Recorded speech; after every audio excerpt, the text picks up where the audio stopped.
Oke guys, selamat malam semuanya. Assalamualaikum warahmatullahi wabarakatuh. Pada kesempatan kali ini, kita diberi sedikit kesempatan untuk bertanya-tanya kepada salah satu pengusaha ayam atau pengusaha ayam potong termuda di Jogja. Beliau ini masih berusia 22 tahun dan sekarang memiliki bisnis usaha ayam.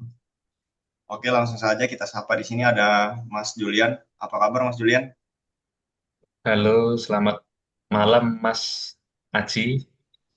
Ya, Alhamdulillah kabar siap. baik. Selamat malam. Gimana Alhamdulillah. kabarnya Mas Aji?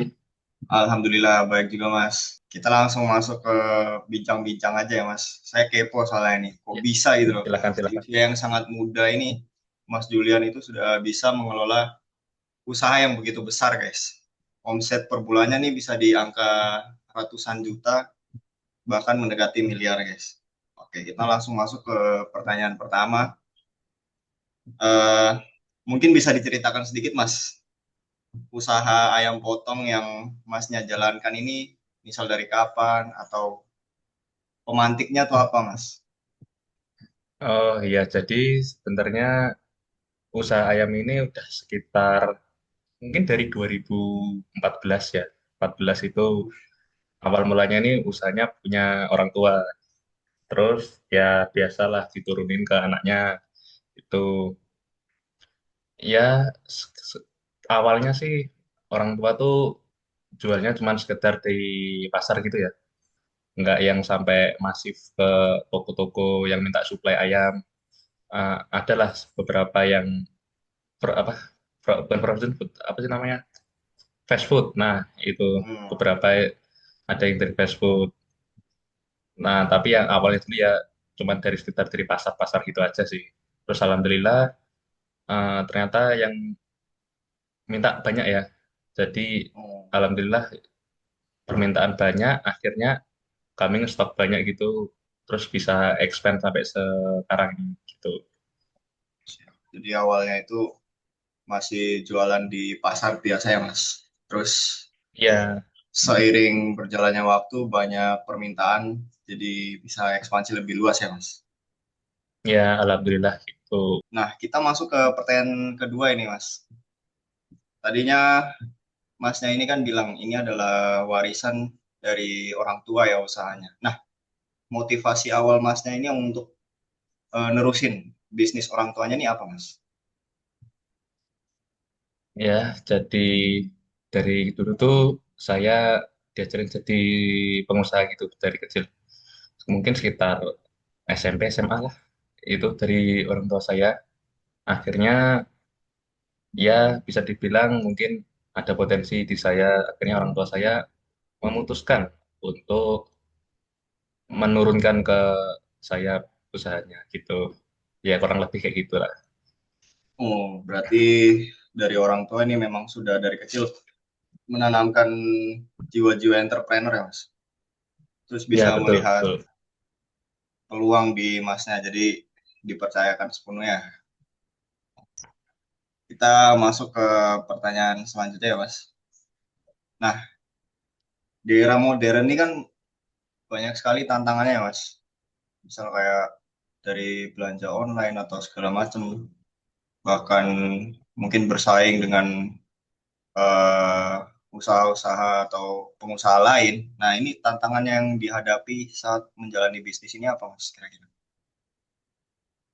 Kalau tantangan teknis mah banyak ya Mas. Seperti kayak pakan ayam nanti itu bakal beda lah Mas. Kalau ngambil di vendor A sama B itu pasti ada bedanya, entah itu dari harga atau dari kualitas ya. Nah, Ya. terus untuk tantangan dari pesaing lain tuh biasanya eh, dari segi harga sih biasanya. Cuman kalau Oh, dari kualitas ayam kita misalnya tinggi, pasti orang-orang bakal balik lagi ke kita. Entah itu harganya mungkin lebih mahal sedikit, cuman orang-orang pasti mintanya yang berkualitas lah daripada yang asal-asalan hmm. aja gitu. Jadi kita kuncinya jaga kualitas, dan biasanya kami itu udah ada kayak istilahnya langganan lah. Jadi Anggaran. Oh, alhamdulillahnya jalan terus sampai sekarang gitu. alhamdulillah. Eh, Strateginya tuh yang paling menurut Mas paling relevan lah untuk dihadap apa menyelesaikan tantangan-tantangan tersebut. Strateginya tuh gimana? Ya, strateginya semuanya pasti udah tahu lah kalau setiap menjalani usaha atau bisnis itu harus konsisten. Nggak Konsisten. pasti, ya emang setiap bisnis itu nggak pasti jalan lurus terus. Pasti ada lika-likunya.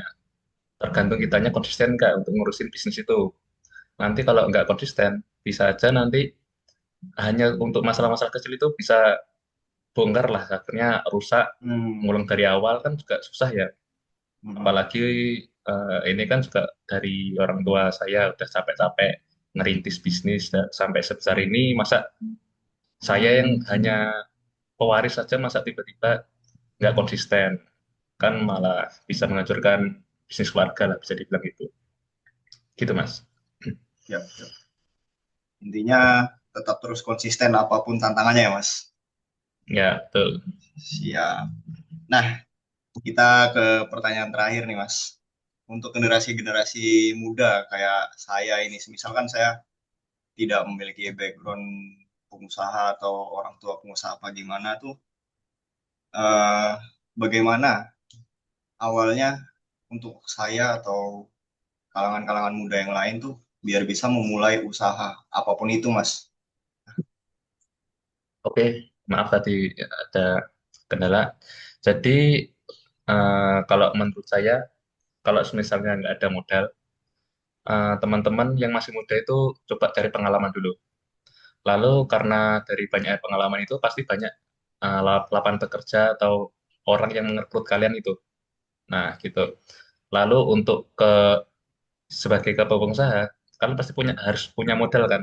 Modal itu dari Hmm. hasil kerja kalian itu. Nanti setelah kalian usaha untuk mencapai tahap selanjutnya itu yang pasti harus investasi lah pasti. Gitu. Hmm. Nah, tapi kalau misalnya usaha, ya seperti yang saya bilang tadi, dijaga konsistensinya, dijaga apa namanya kualitasnya dan lain-lain gitu. Siap, Mas. Nah, tadi saya mendengar sedikit investasi. Nah, investasinya ini terkait dengan hal apa, Mas? Mungkin ke dalam usahanya sendiri atau di luar usaha? Apa gimana, Mas? Investasi bisa dari mana aja Mas? Bisa kalau misalnya Masnya ini kan masih muda nih dan Mhm. mungkin eh, masih belum ada income yang pasti gitu kan. Yang Mhm. pertama pasti investasi leher ke atas dulu, yang sering dibilang ke investor terkenal namanya Loke Hong. Kalau Masnya tahu ya, itu Ya. investasinya dari leher ke atas itu nanti Masnya bisa belajar dari jadi pengusaha lah, bisa jadi side hustler lah dan lain-lain gitu. Lalu selanjutnya Mas bisa melakukan dengan resiko sendiri, entah itu dari saham, kripto kalau sekarang lagi rame-ramenya ya, Oh terus iya. yang lain-lain. Nanti bisa buat ekspansi usaha Mas. Dan yang terakhir kalau misalnya Mas bisa sampai ke tahap yang tertinggi, bisa buka IPO di perusahaan Uh. Mas sendiri. Ya. Itu. Oke, jadi intinya itu investasi yang dimaksud Masnya di sini tuh kurang lebih perbanyak pengetahuan dan perluas pengalaman ya, Mas. Ya, itu udah pasti. Ya. Biar kalau ada halangan kalian tuh, maaf ya bahasa kasarnya, nggak, jangan bodoh-bodoh banget lah. Misalnya Ya. ada usaha gitu. Ya, gitu. Oke, siap. Terima kasih ya, Mas, sudah Ya, meluangkan waktunya untuk diwawancarai malam ini. Semoga ya, usaha, sama-sama. semoga usaha yang potongnya Masnya bisa lebih ekspansi, bahkan mungkin sampai ke tingkat ekspor. Amin, amin, amin. Amin. Terima Ya, kasih atas oke. doanya. Semoga yang saya sampaikan bisa menjadi uh, ilmu buat teman-teman di luar sana. Amin, amin, amin, amin. Oke, cukup sekian. Terima kasih semuanya. Jangan lupa like dan subscribe. Jangan lupa juga di-share. Oke. Wassalamualaikum warahmatullahi wabarakatuh. Mari.